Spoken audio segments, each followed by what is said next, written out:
নমস্কার বন্ধুরা, আজকে জিম্বাবুয়ের সঙ্গে ভারতীয় টিম দ্বিতীয় টি-20 ম্যাচে মুখোমুখি হয়েছিল এবং সেখানে ভারত জিম্বাবুয়েকে 100 রানে পরাজিত করেছে।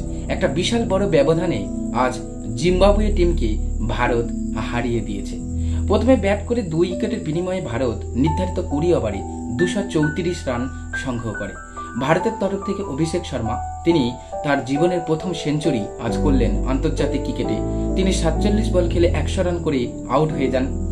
ঋতুরাজ গাইকোয়াড 47 বল খেলে 77 রান করেন এবং রিঙ্কু সিং 22 বলে 48 রান করেন। সর্বসাকুল্যে ভারত 20 ওভারে 234 রান সংগ্রহ করে। জবাবে ব্যাট করতে নেমে একের পর এক উইকেট হারাতে থাকে জিম্বাবুয়ে টিম এবং তারা 134 রানে সবাই আউট হয়ে যান। মুকেশ কুমার তিনি 3টি উইকেট সংগ্রহ করেছেন। আবেশ খান তিনি 3টি উইকেট সংগ্রহ করেছেন।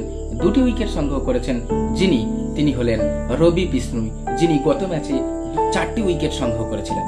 যাই হোক বন্ধুরা, গত ম্যাচে ভারতীয় ব্যাটারদের যে ব্যর্থতা সেটাকে তারা কাটিয়ে উঠেছে এবং ভারত প্রত্যেক মুহূর্তে যে ডেভেলপ করে সেটা কিন্তু তারা দেখিয়েছে। শুভমান গিল থেকে শুরু করে সবাই আজকের একটা নতুন ধরনের মানসিকতা নিয়ে খেলতে নেমেছিলেন। হয়তো দুর্ভাগ্যবশত শুভমান গিল আউট হয়ে গিয়েছিলেন। যে বলে তিনি আউট হয়েছিলেন, সচরাচর এই বলে তিনি আউট হন না। এই বলটা তিনি 4 অথবা 6-এর জন্য পাঠিয়ে দেন, কিন্তু দুর্ভাগ্যবশত ভালো টাইমিং না হওয়ার কারণে তিনি সরাসরি ক্যাচ দিয়ে প্যাভিলিয়নের রাস্তা ধরেছিলেন। বন্ধুরা, ভারতের রোহিত শর্মা, বিরাট কোহলি, রবীন্দ্র জাদেজা তাদের অভাব এই যুবকদের মধ্যে কারা পূরণ করতে পারবেন? অভিষেক শর্মা কি হতে পারবেন রোহিত শর্মার রোল বা ভূমিকাকে পালন করার জন্য সমর্থ, অথবা তিনি রবীন্দ্র জাদেজার ভূমিকা পালন করবেন?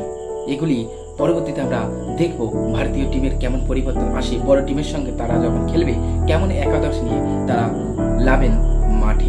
যাই হোক বন্ধুরা, আজকের ম্যাচে কিন্তু ভারত দারুণভাবে নিজেদের প্রদর্শন করেছেন।